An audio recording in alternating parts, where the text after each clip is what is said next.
Graça e paz, pessoal, tudo bem?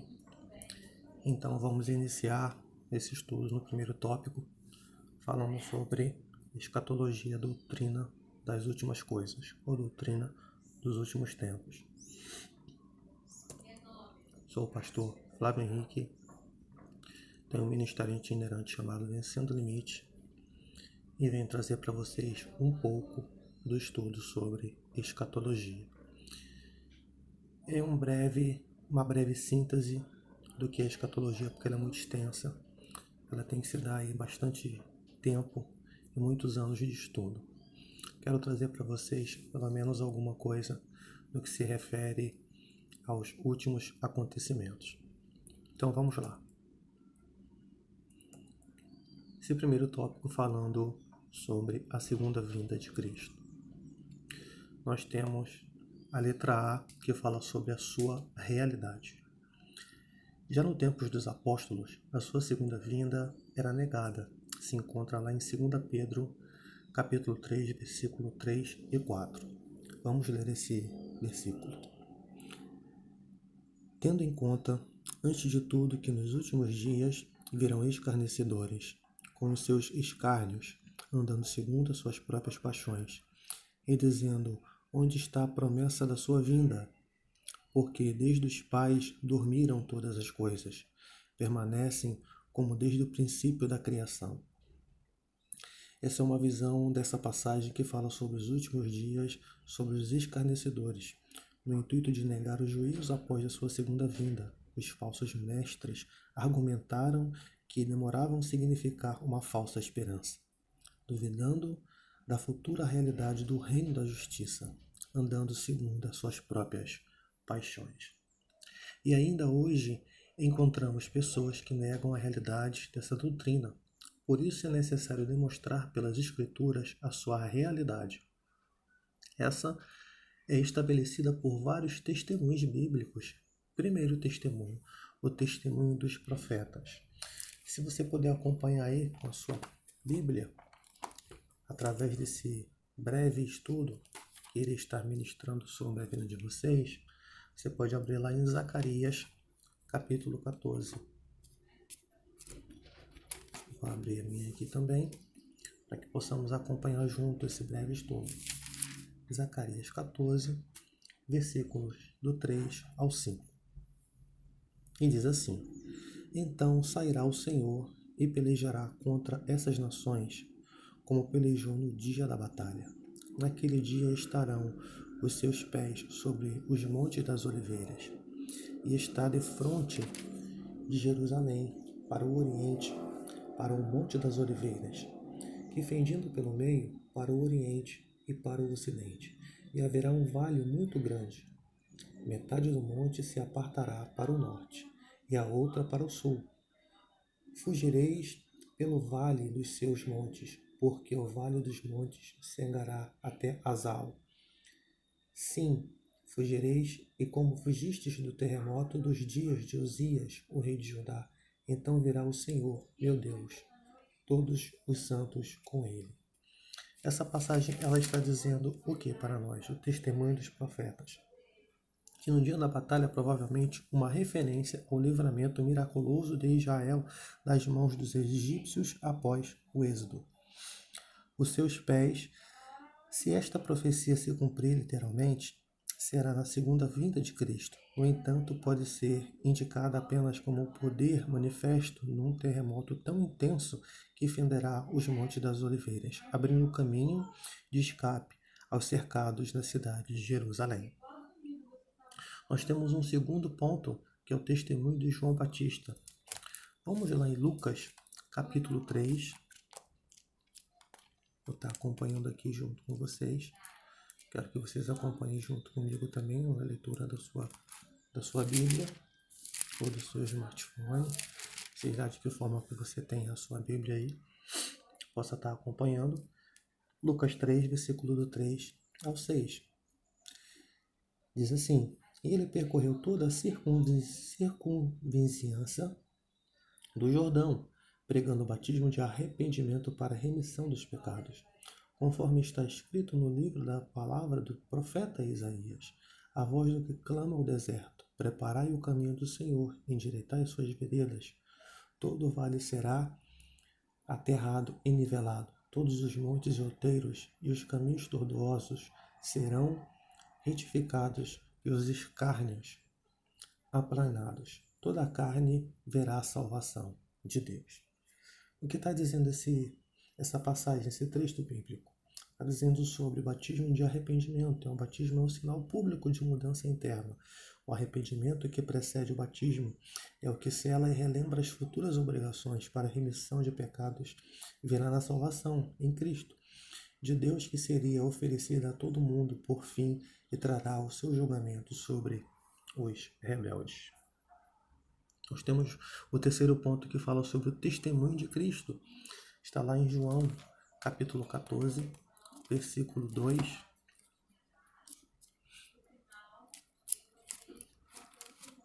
João 14,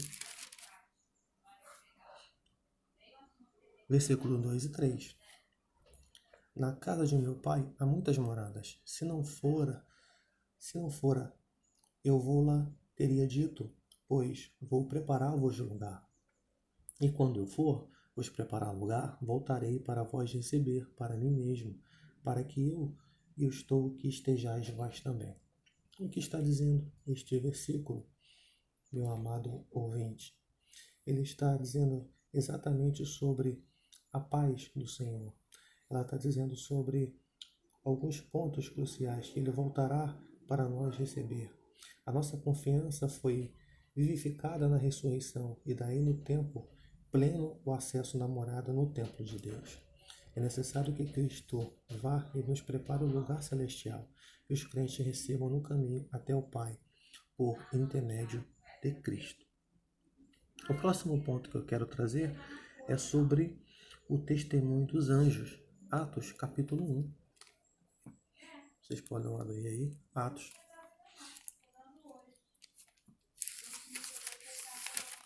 Atos dos Apóstolos, capítulo 1, versículo 10 e 11, que fala assim: E estando eles com os olhos fitos no céu, enquanto Jesus subia, eis que 2 varões vestidos de branco se puseram um do lado deles, e eles disseram: Varões galileus, por que estáis olhando para as alturas? Esse Jesus, que dentre vós foi assunto aos céus, virá de modo que viste subir.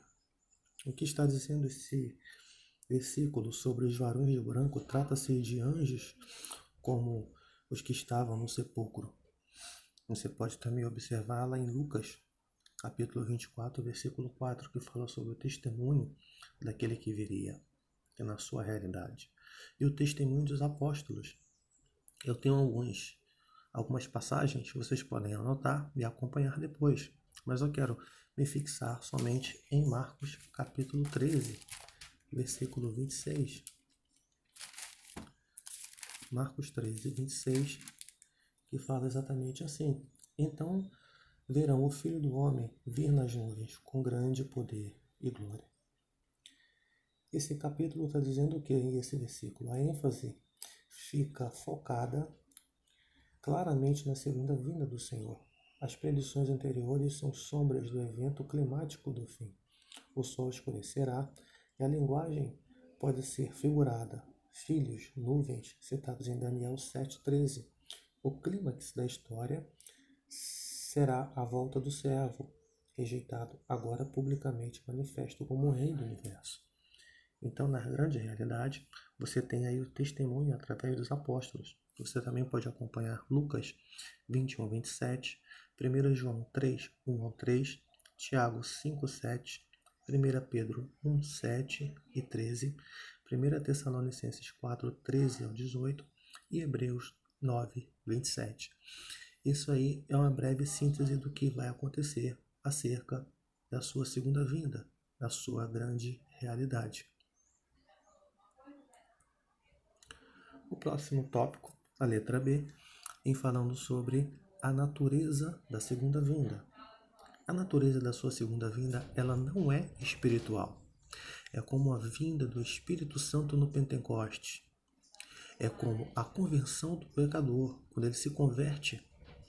É como a conversão do mundo pela expansão do cristianismo. Vamos em Lucas 18, 8. Abram a sua Bíblia, se você pode estar escutando aí também, que estou folheando a minha Bíblia, e possamos acompanhar junto esse estudo. Lucas, capítulo 8, versículo 8. O que diz assim a palavra do Senhor.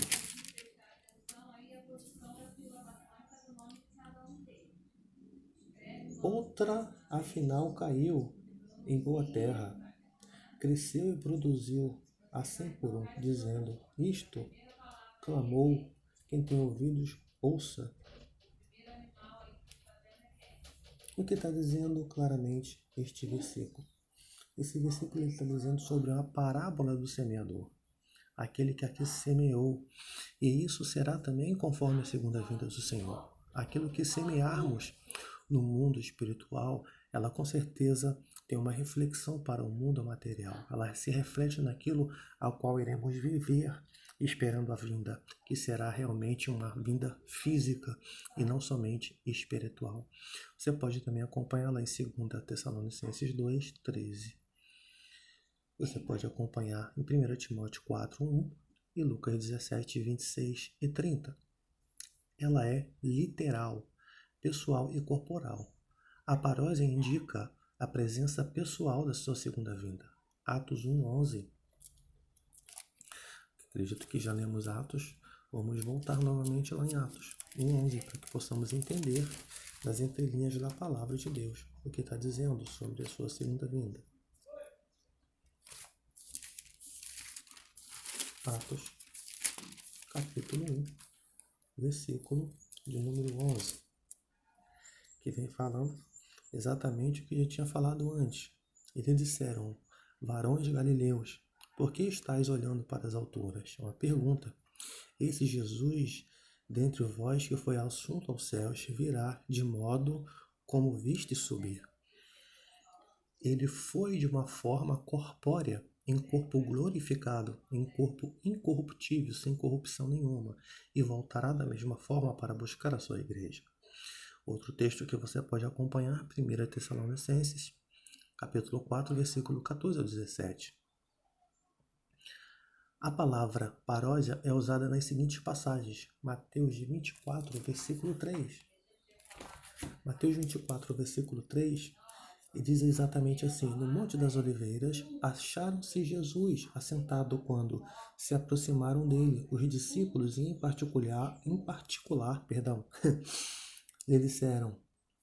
lhe pediram: dize-nos quando sucederam estas coisas, que sinais haverá da tua vinda, da terra consumação do século. O que esse versículo está dizendo é claramente sobre o fim do mundo, a consumação do século. Os discípulos fazem indagações sobre quando o sinal haveria e relativamente à destruição de Jerusalém e a segunda vinda de Jesus e o fim do mundo. São assuntos pertinentes que nós temos que entrar nas entrelinhas da palavra do Senhor, no contexto, para entendermos como vai ser essa forma literal da sua segunda vinda. Você pode acompanhar nos versículos do capítulo 24, versículo 27, 37 e 39. 1 Coríntios 1, 8, 15 e 23. 1 Tessalonicenses 2, 19. 1 Tessalonicenses 3, 14. Capítulo 4, versículo 15. Capítulo 5, versículo 23. E 2 Tessalonicenses 2, 1. Tiago 5, 7. 2 Pedro 1, 16. 1 João 2, 28. E as seguintes passagens são referidas-se a homens. 1 Coríntios, capítulo 16, versículo 17. Vamos lá em 1 Coríntios, que fala referido a homens. 1 Coríntios, capítulo 16, versículo 17. Diz assim: alegro-me com a vinda de Estefanas, de Fortunato e de Acaio, porque estes supriram o que da vossa parte faltava. O que falta, na realidade, vai nos completar, que é a vinda através das passagens referidas ao homem, que ela é realmente literal. Ela é visível. A Apocalipse, que indica Apocalipium, Apocalipsis ou Apocalipsis, ela fala exatamente indicando a visibilidade da vinda do Senhor. Apocalipse, capítulo número 1, versículo de número 7.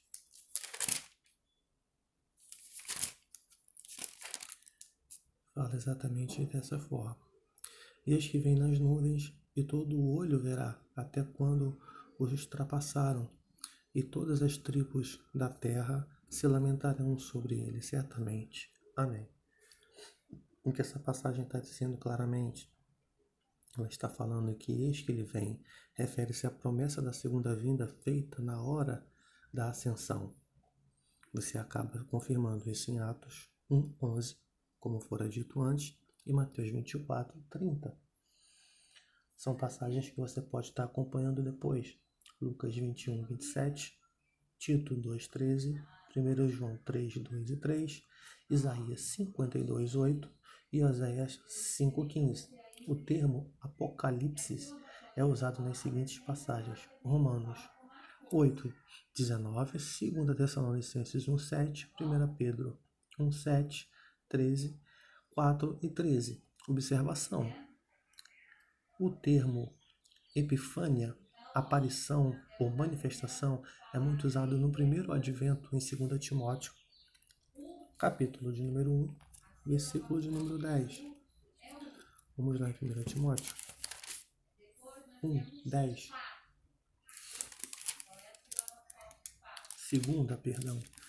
Segunda Timóteo. São muitos textos que você tem que estar acompanhando e estudando para saber realmente acerca da sua manifestação, acerca da sua vinda, a vinda do nosso Rei. É manifesta agora pelo aparecimento do nosso Salvador Cristo Jesus, a qual não só destruiu a morte, como trouxe à luz a vida e a imortalidade mediante o Evangelho. O que está dizendo? Destruir. Destruir na palavra grega está dizendo catargeo, tornar imponente, ineficaz. A morte perdeu a sua capacidade de ser o ponto final da vida humana. Então a morte não tem poder sobre você. Se você está em Cristo Jesus, nova criatura você é. Você pode se certificar em outros versículos, passagens bíblicas, 2 Tessalonicenses 2:8, 1 Timóteo 6:14, 2 Timóteo 4:1 e 8, Tito 2:13. Ela é súbita. Apocalipse 22:7. A segunda vinda de Cristo, ela é súbita. Fala assim a palavra de Deus em Apocalipse, capítulo 22, versículo número 7. E eis que venho sem demora. Bem-aventurado aqueles que guardam as palavras da profecia deste livro. Este livro, a Bíblia Sagrada. Você pode acompanhar em Apocalipse 12, 20, Mateus 24, 27. Ela é eminente a ponto de vista profética. Tito 2:13. Vamos em Tito 2:13. E o que diz a palavra do Senhor? Mas sempre eu vou estar dando uma visão, vou estar colocando aqui um ponto de vista bíblico. Não do que eu quero passar, mas do que a Bíblia está dizendo, do que ela se reflete realmente sobre a vinda de Cristo. Tito 2:13. Acompanhe aí comigo. Aguardando a bendita esperança e a manifestação da glória do nosso grande Deus e Salvador, Cristo Jesus. Ele se manifestará. A manifestação, epifânia, aparição, epifania, na Bíblia, ela é uma intervenção divina para socorrer. Gênesis 35:7 fala que é a luz brilhando nas trevas. Em Números 6:25 fala da vinda da graça de Deus. Você pode estar acompanhando também em Hebreus 9, 28, 1 Tessalonicenses 1, 9 e 10, Romanos 13, 13. É próximo ao ponto de vista histórico. Mateus 16, 13. Você pode estar acompanhando também lá em Mateus 16, 13. Venha comigo acompanhar essa passagem. Indo Jesus para os lados de Cesareia, e Filipe perguntou aos seus discípulos: quem diz o povo ser o Filho do Homem? Haveria uma dúvida, mas é um ponto profético, que ele fala sobre a sua vinda através de Filipe, porque perguntam quem é o Filho do Homem. No versículo anterior, no versículo 3, fala assim também: pela manhã, hoje haverá tempestade, porque o céu está em um vermelho sombrio. Sabeis que, na verdade, discernem o aspecto do céu, não podeis discernir os sinais do final dos tempos? Então, esse ponto de vista histórico, ele fala sobre os sinais dos tempos. Os líderes religiosos leram esses sinais, tão bem como os não religiosos. E os sinais celestiais, porém, apontavam para o acontecimento no calendário da operação de Deus entre os povos. Eles não sabiam interpretar, mesmo com numerosas profecias do Antigo Testamento. É o que diz esse ponto na passagem bíblica. A analogia, na Bíblia não há analogias interessantes desses pontos e aspectos da segunda vinda. Pontos semelhantes são diferentes. A volta de Davi, de uma outra banda do Jordão, depois de Abraão e os seus seguidores terem sido derrotados, a ida de Judá, ao retorno e ao encontro à volta dos dois juntos para Jerusalém. 2 Samuel, capítulo 19, versículo 10 a 15 e o versículo 40. E 2 Samuel, capítulo 20, versículo 1 ao 3. Joiada. Há uma revelação particular de Joiada aos capitães e aos cários, e a sua revelação pública um pouco antes. Mais tarde, 2 Reis, capítulo 11, versículo 4 e 12.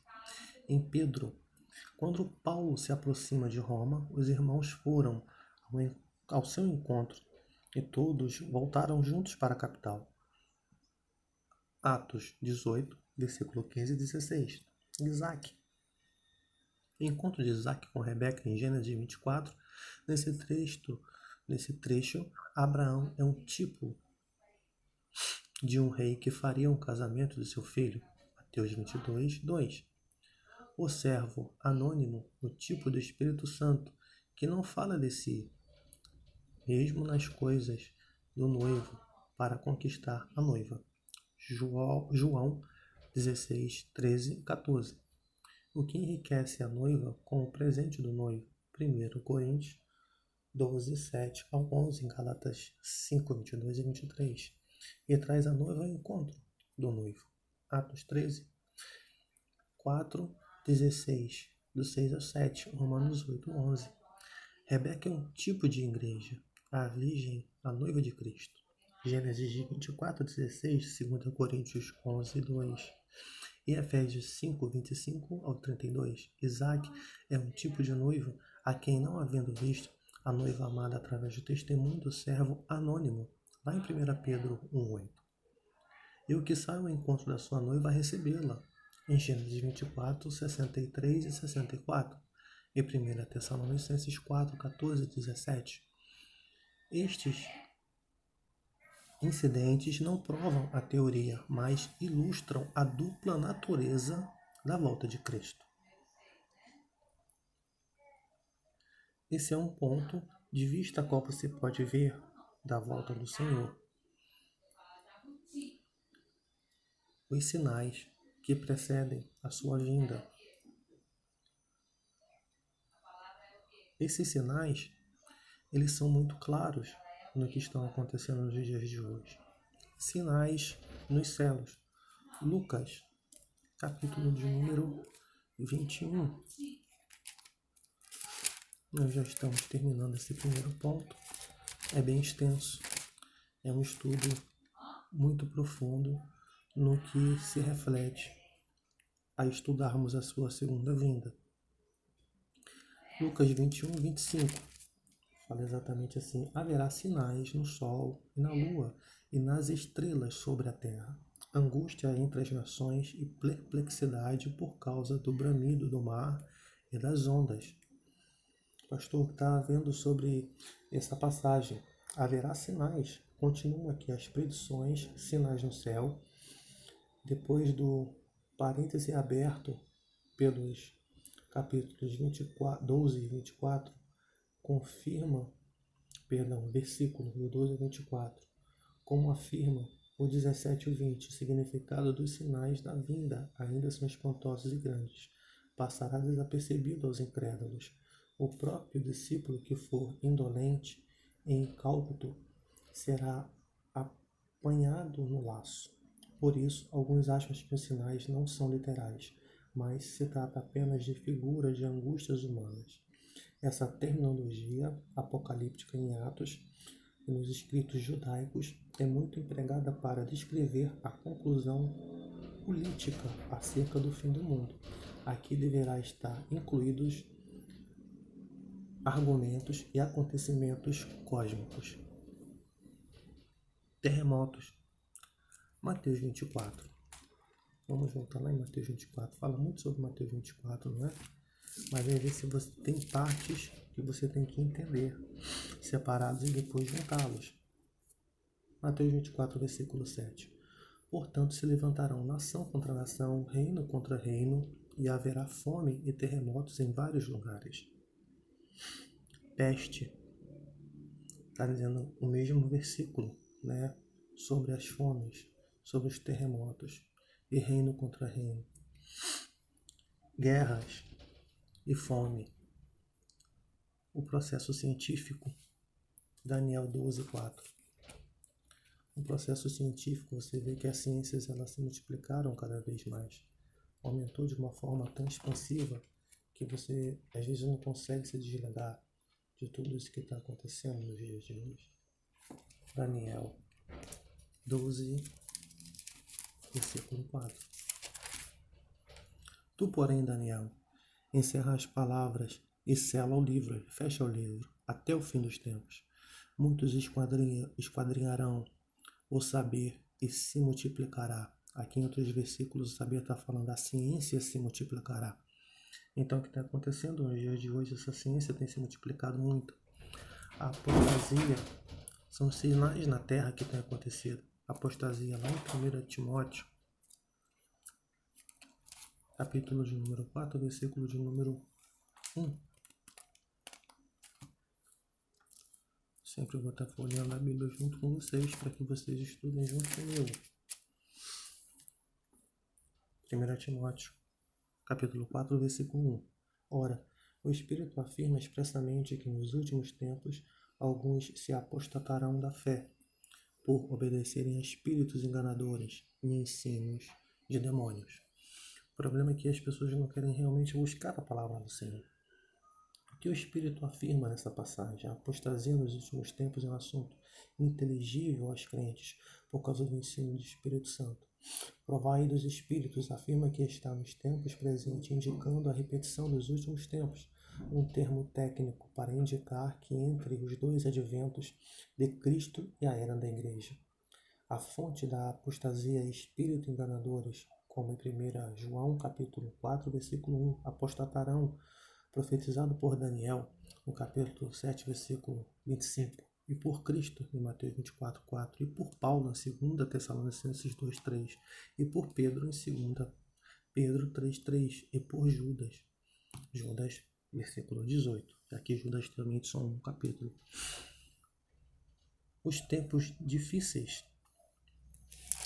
Você vai avançar um pouco em 2 Timóteo, capítulo 3, versículo de número 1 ao 5. Fala assim: sabe, porém, isto, os últimos dias sobreviverão tempos difíceis, pois os homens serão egoístas, avarentos, jactanciosos, arrogantes. Eles serão blasfemadores, desobedientes aos pais, ingratos, eles serão implacáveis, caluniadores, sem domínio de si, cruéis, inimigos do bem, traidores, atrevidos, infactuosos, mais amigos do prazeres do que amigos de Deus, tendo alguma forma de piedade, negando-lhe enquanto o poder, e foge também deles. É o que está dizendo, está falando sobre os homens egoístas, a forma dos caluniadores, são os blasfêmios que falam sobre tudo aquilo que lhe provém, estão longe daquilo que realmente Deus apregoou nessa terra. São os tempos difíceis, são os tempos ao qual nós devemos passar. Infelizmente, é tudo isso que nós temos visto. Peste, fome, guerra, rumores de guerra. Eu acredito que nessa primeira parte aqui, eu já meio que encerro essa breve síntese do que fala sobre esses 3 tópicos da sua segunda vinda: a sua realidade, a natureza da sua segunda vinda e os sinais que precedem a sua segunda vinda. Até o próximo tópico. Fiquem atentos no canal, que vocês vão estar estudando junto comigo sobre a tribulação. Até lá, fique na paz. Deus os abençoe.